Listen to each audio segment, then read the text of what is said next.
Welcome to this deep dive. Today, we're going to be exploring these keys to consciousness. Okay. And these are insights that come from the book Kolksak, Tudatosagas Oh, wow. by Frank M. Wanderer and Carrie Irvin. And what's interesting is these keys are like these concise prompts, Okay. almost like little Kalayan, I guess you could say, that are designed to help us unlock a deeper understanding of ourselves. Interesting. What do you think about that? Yeah, and I think that, they're not necessarily new ideas. A lot of this is very ancient wisdom, Right. but it's wisdom that we've forgotten or lost touch with in our, busy modern lives. Right. It's like they're reminding us of these fundamental truths that are always there. Exactly. And giving us a practical guide to actually rediscovering them in our own lives. Yeah. And one of the first things that really struck me when I was going through these keys was this emphasis on discovering your true self, Okay. that part of you that's beyond the ego. There's one prompt that asks, who is the mysterious spirit hiding in the machine of your body? It's almost like a riddle, isn't it? It is. It really challenges us to think outside of just this physical form and the roles that we play in the world. Right. To really look for that deeper essence of who we are. And I love the analogy they use of shedding layers of clothing. Okay. Like we're peeling away these masks that we wear to reveal our true essence. Yeah. But how do we actually do that? How do you- I mean, Sure. what does it look like to shed those layers in everyday life? It starts with awareness, I think. Mm-hmm. The keys point to the statement, I am, Yeah. as like the only absolute truth. Okay.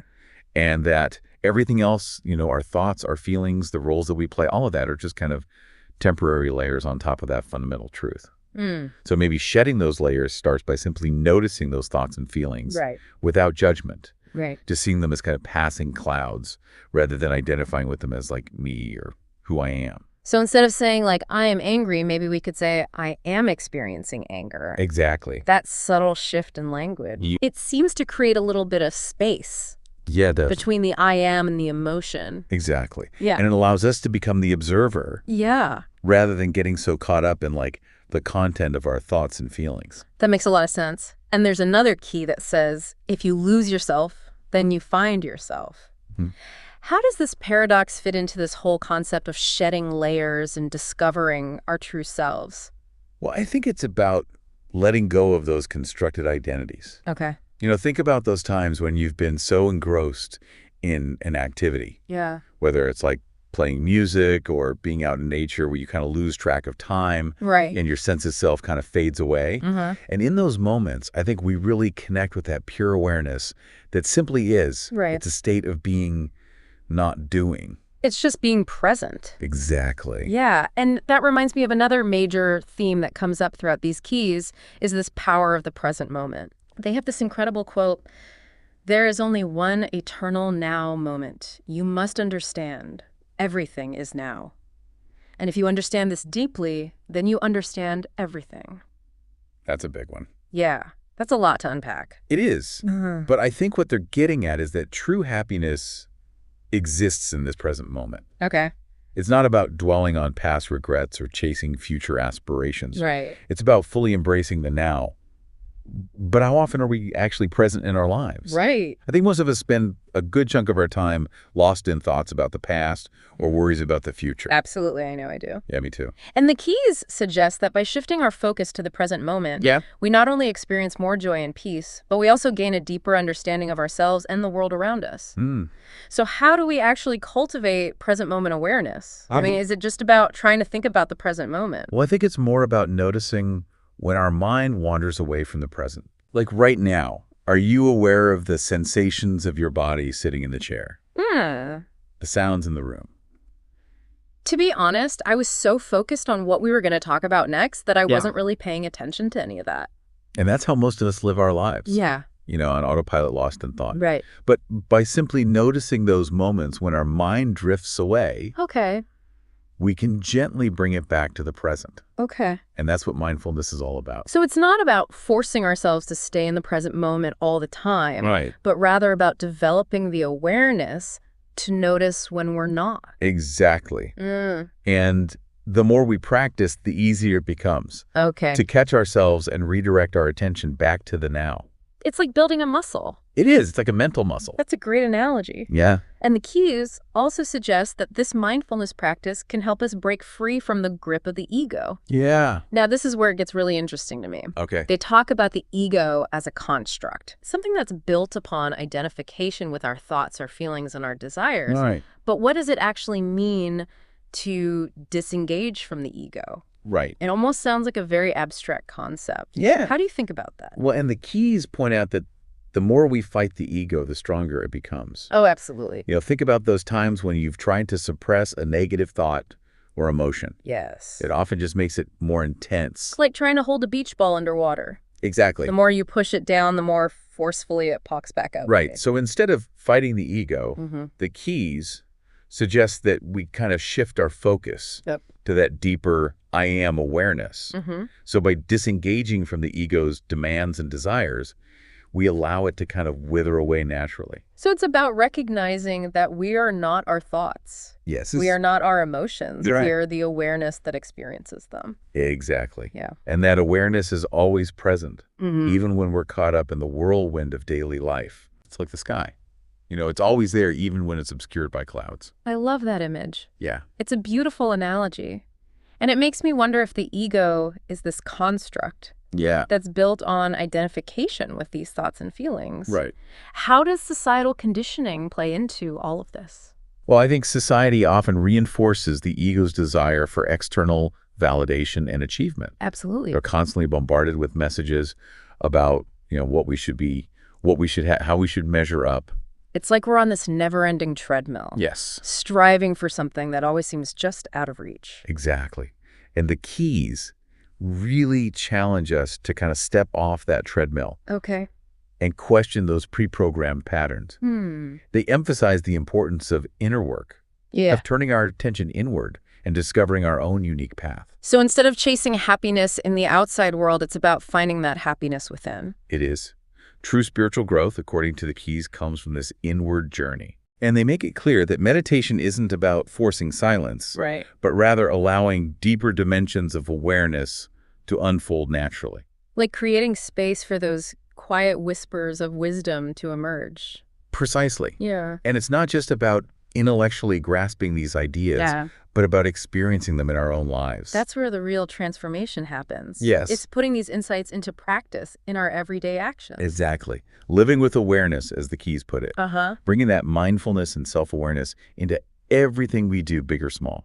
So even mundane tasks like washing the dishes or folding laundry can become opportunities for spiritual growth. Absolutely. It's about bringing that same awareness and presence to every moment, no matter how seemingly insignificant. That's powerful. I feel like we're starting to build a foundation for understanding these keys to consciousness. Yeah. But there's still so much more to explore. There is.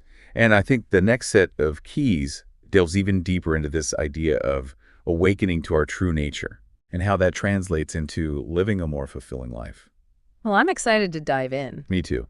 Picking up where we left off, this next set of keys, it really encourages us to look at those deeply ingrained patterns and beliefs, those things that prevent us from truly experiencing our true nature. Yeah, it's like we've been talking about creating space for awareness. Right. And now we're going to shine a light into those corners where those old patterns are kind of hiding out. Exactly.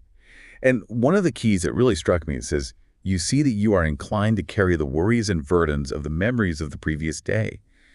At such times, you are not present, you are not aware of the moment, but you are immersed in a past memory. I mean, it seems so obvious when you hear it put like that. It does. It's like, duh, of course I'm carrying yesterday's worries with me. Right. But how do I stop doing that? Right. I mean, it's not as simple as just deciding to forget about them, is it? Well, according to the keys, the first step is simply noticing that it's happening. Yeah. Becoming aware of when we're rehashing those past events or, worrying about the future, that awareness is really the key to breaking free from the grip of those thoughts. Okay, so awareness is the first step.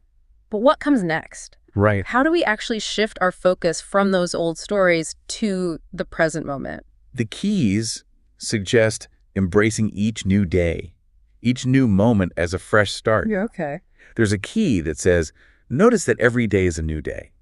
Every moment is a new moment, an opportunity for a new beginning. I love that. It's so simple yet so profound. It is. It's like hitting the reset button, giving ourselves permission to let go of those old patterns Yeah. and step into something new. And what's really fascinating is that the keys point out that the mind doesn't actually differentiate between an event that happened and one that was merely imagined. Okay. Both can evoke strong emotions and influence our behavior. Interesting. So those worries about the future, your mind is treating them as real events, Right. even though they haven't actually happened. That's kind of mind-bending, isn't it? Yeah, it is. It's like, wait a minute. Yeah. But it also highlights the power we have to choose what we focus on. Instead of dwelling on the past or projecting into the future, Right. we can choose to bring our attention back to this present moment, Right here, right now. to the sensations of our body, the sights and sounds around us. It's like we're training our minds to be more present, more grounded in the here and now. Yes, and this idea of training the mind comes up again when the keys talk about the nature of the mind itself. They describe it as operating in automatic mode, Okay. constantly replaying past events or projecting into the future. It's like the mind has a mind of its own, Yeah. always chattering away, pulling us in different directions. It does seem that way, but the keys offer a way to kind of work with this tendency. They invite us to become aware of the gaps between thoughts, those moments of stillness where the mind momentarily ceases to exist. Okay, I'm trying to picture that. It's like the space between two waves crashing on the shore. Yeah. That brief moment of calm before the next wave rolls in. That's a great analogy. Yeah. And in those spaces, there's a profound opportunity to connect with that pure awareness that lies beyond the thinking mind. Remember the key that instructs us to pay attention to the attention that is reading these lines. Ah, yes, I remember that one. At the time, I didn't really get it. Right. But now that we're talking about these gaps between thoughts, it's starting to make more sense. It's about becoming aware of the observer, the consciousness that is experiencing these words, these thoughts. Okay. It's recognizing that you are not your thoughts, but rather the space in which those thoughts arise. So it's that I am awareness, Again. that fundamental sense of being Yeah. that exists beyond the mental chatter. And the keys emphasize that this awareness is not something you need to create or achieve. Okay. It's already there. It just is. It's always present. It's just a matter of recognizing it. So instead of trying to silence the mind completely, All right? it's more about becoming aware of the silence that's always present beneath the surface. Yes. And the keys make it clear that there's nothing wrong with thoughts or the mind itself. Okay. It's a tool, but one that can easily run amok if left unchecked. Notice that one of the most important characteristics of your mind is that it operates in automatic mode. For most of your waking hours, your mind usually wanders either in the past or the future. Your thoughts are occupied with either past experiences, grievances, or future goals, fears. Okay, so if the mind is a tool, what are we supposed to do with it? Right. How do we use it skillfully? That's where mindfulness comes in. By cultivating this kind of detached, observing awareness of the mind, Okay. we can begin to use it more skillfully rather than being controlled by it. So it's about choosing which thoughts we engage with Yeah. and which ones we just let pass by without getting caught up in them. Exactly. And this leads to a more peaceful and harmonious inner state, one where creative energy can flow more freely. It's like we're decluttering our minds. Yes. Creating space for new insights and inspiration to emerge. And this brings us to another important theme in the keys. This idea that true freedom and fulfillment are not found in chasing external goals or achievements, but rather in surrendering to the present moment. There's a key that really drives that point home. Wake up to the fact that the past and future only exist in your mind, but the cornerstone of your life is in the present, in the here and now. That's powerful. Yeah, it really is. So much of our suffering comes from getting caught up in what was or what might be, Right. rather than fully embracing what is. It's like we're constantly on this treadmill striving for something that always seems just out of reach. Yeah. And the keys are saying, hey, get off the treadmill. The good stuff is happening right here, right now. But how do we actually get off the treadmill? Right, I mean, yeah. it's one thing to say that, but how do we actually experience the present moment? Right. What does that even look like? Well, the keys offer a number of practical suggestions, Okay. but I think one of the most important is simply to cultivate awareness Yeah. in all of our actions, big or small. So it's about bringing that mindfulness practice into everything we do, Yes. from brushing our teeth to having a conversation to tackling a challenging work project. Exactly. It's about becoming fully present in each moment, Okay. rather than operating on autopilot. So instead of just going through the motions of making breakfast, Right. I could actually pay attention to the smell of the coffee, the taste of the toast, the feeling of the warm mug in my hand. Yes. And the keys suggest that this simple practice can have a profound impact on our experience of life. It's like we're waking up to the richness of our everyday experiences rather than sleepwalking through them. And that brings us to another key insight from these keys. This idea that we're not victims of circumstance, but rather co-creators of our reality. Okay, now that's a concept I've heard before, but I'm not sure I fully understand it. How can we be co-creators of our reality if so much of life feels outside of our control? Well, one key puts it quite bluntly. Realize that whatever is happening to you at this moment, you have unconsciously brought it about yourself. You have sown the seeds from which your present difficulties arise. Whoa, that's a pretty bold statement. It is. Yeah. But I think it's not saying that everything that happens to us is our fault, Right. but rather that our thoughts, our beliefs, our actions, they have a direct impact on our experience of reality. So even if something seemingly bad happens, like losing a job or getting sick, Yeah. there's still an element of choice in how we respond to that situation. Yes. We can choose to wallow in self-pity and resentment, Right. or we can choose to look for the lessons and opportunities for growth that might be hidden within that experience. That makes sense. Yeah. But how do we actually shift from feeling like a victim to feeling like a co-creator? Well- It's not as simple as just flipping a switch, is it? It's definitely a process. Yeah. And the keys suggest that it starts with becoming aware of our thoughts, beliefs, and actions, Okay. and how they're contributing to the reality that we're experiencing. And then we can start to make conscious choices that are more aligned with the reality that we want to create. So it's like we're becoming more intentional about our thoughts, words, and actions. Yes. Recognizing that they have a ripple effect on the world around us. Exactly. And the keys emphasize that true freedom lies in aligning our actions with the present moment, Okay. making conscious choices that are in harmony with the situation at hand. So if I'm understanding this correctly, it's not about striving for some future state of perfection, Right. but rather about being present in each moment and making choices that are aligned with our values and intentions. Yes. And the keys remind us that this is an ongoing journey, not a destination. Right. You know, there will be times when we fall back into old patterns. Of course. But the key is to simply notice this and gently redirect our attention back to the present moment, back to those core principles of awareness, non-judgment, and conscious choice. It's like learning a new dance. Right. There will be missteps and stumbles along the way. But with practice, we can eventually move with more grace and ease. That's a wonderful analogy. And just like learning to dance, this journey of awakening requires patience, perseverance, and a willingness to embrace the ups and downs along the way. So it's not about achieving some kind of perfect state of enlightenment, Yeah. but rather about embracing the messy, beautiful reality of being human. Exactly. And the keys remind us that there's immense beauty and freedom to be found in this messy human experience. We don't have to wait for some future moment to be happy or fulfilled. It's all right here, right now, waiting to be discovered. This has been so inspiring. I feel like we've covered so much ground, We have. but there's still so much more to explore. Yeah, These keys to consciousness are like a treasure chest of wisdom, they are. and we've only just begun to uncover its riches. I think the final set of keys offer a really powerful culmination of these ideas. Okay. They challenge us to move beyond simply understanding these concepts intellectually Right. and start putting them into practice in a real, tangible way. It's like we've been given the map and the compass, Right. and now it's time to actually set out on the journey. Exactly. And the final keys are like those wise elders we meet along the path, offering guidance and encouragement as we navigate the unknown. We're back and ready to dive into that final set of keys to consciousness. Yeah, these really challenge us to take all that we've been talking about, mindfulness, the ego being present, and really start living it. It's like we've been laying the groundwork, and now it's time to actually build the house. Exactly.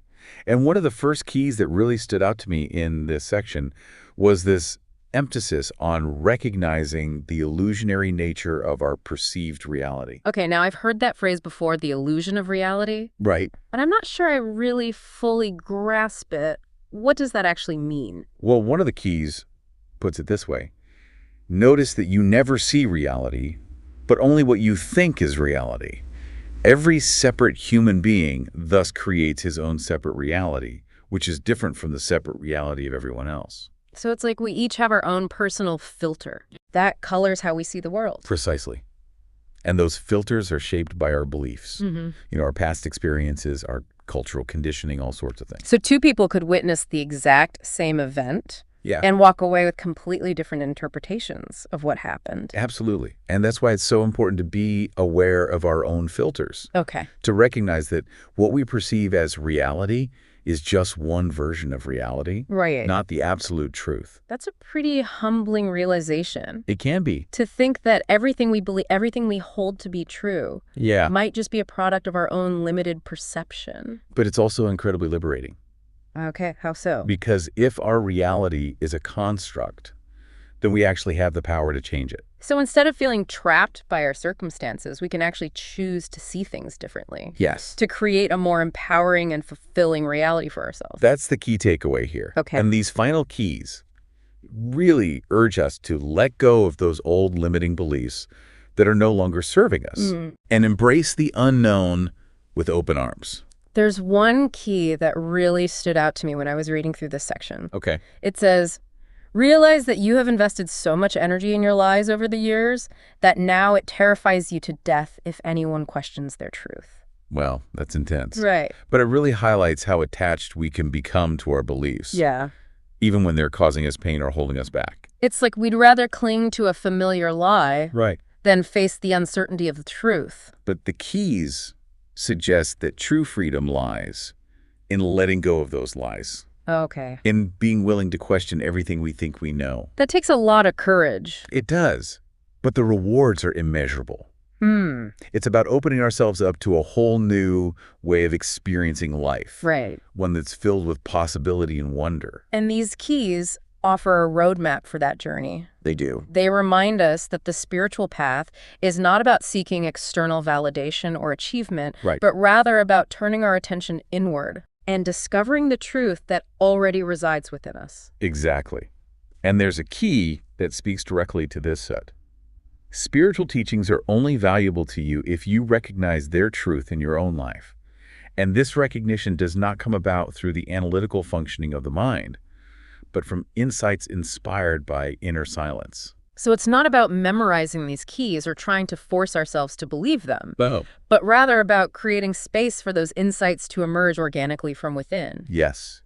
And that's why the keys emphasize the importance of practices like meditation and mindfulness. Okay. These practices help us quiet the mind Right. and connect with that deeper dimension of our being. And that's where the real transformation happens, right? When we tap into that source of wisdom and guidance that resides within each and every one of us. And these keys are like these little reminders, gentle nudges to help us stay on the path, to keep returning to that place of inner peace and clarity. It's like they're saying, hey, remember who you really are. Remember that you have all the answers you need within you. And they also remind us that this journey is not a solitary one. Okay. We're all in this together. We are. Each of us on our own unique path, yet connected by this shared desire to awaken to our true nature. There's a key that so beautifully captures that. Know that we are all on a journey. This journey begins with birth and ends with death, with the disappearance into nothingness. You experience your life as a personal story. But beyond the personal story, before it, there exists a mysterious consciousness which is your true self. I love that one. It reminds us that we're all connected. We're all part of something much bigger than ourselves. And that no matter what challenges we face in our individual journeys, Yeah. we can always draw strength and support from that interconnectedness. That's the message of these keys to consciousness. They're a reminder of our inherent wholeness, our interconnectedness, and our infinite potential. This has been such an incredible journey. I feel like we've barely scratched the surface of these keys. But I'm walking away with such a renewed sense of hope and inspiration. It's been a pleasure exploring these ideas with you. And remember, these keys are not meant to be passively absorbed. Right. They're meant to be lived, to be embodied in every aspect of our being. So for all of you listening out there, I encourage you to take these keys and unlock your own unique path to greater consciousness. Yes. Explore these ideas.